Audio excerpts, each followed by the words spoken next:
नमस्कार शेतकरी मित्रांनो, आत्ताच्या व्हिडिओमध्ये आपण पाहणार आहोत की काल भारतामधून बांगलादेश येथे किती कांदा निर्यात झालेला आहे व त्या कांद्याची काय परिस्थिती आहे व त्या कांद्याला कसा बाजारभाव मिळाला आहे याबाबतची सविस्तर माहिती आपण या व्हिडिओमध्ये पाहणार आहोत।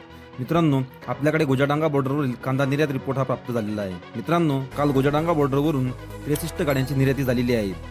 तसेच हिली बॉर्डरवरून 17 गाड्यांची निर्याती झालेली आहे। अशा पद्धतीने भारतातून टोटल बांगलादेश येथे 80 गाड्यांची निर्यात काल ही झालेली आहे। मित्रांनो, बघूया कालचे गोजाडांगा बॉर्डरवरील कांदा बाजारभाव।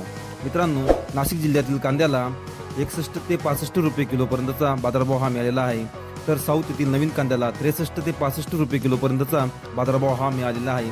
तर मध्य प्रदेशच्या इंदोर येथील कांद्याला 54 ते 58 रुपये किलो पर्यंतचा बाजारभाव हा काल बांगलादेश येथे मिळालेला आहे। तर मित्रांनो, परवाचे बाजारभाव बघता नाशिक जिल्ह्यातील कांद्याला आणि साऊथच्या नवीन कांद्याला किलो मागे 1 रुपयाने वाढ झालेली दिसून येत आहे। तर धन्यवाद शेतकरी मित्रांनो, आपण माझा व्हिडिओ शेवटपर्यंत बघितल्याबद्दल। व्हिडिओ आवडला असेल तर एक लाईक नक्की करा। अशा शेतीविषयक नवनवीन योजना व रोजचे कांदा बाजारभाव आणि कांद्याविषयी बातम्या जाणून घेण्यासाठी आमच्या शेतकरी कट्टा या चॅनलला लाईक, शेअर आणि सबस्क्राईब करा। धन्यवाद।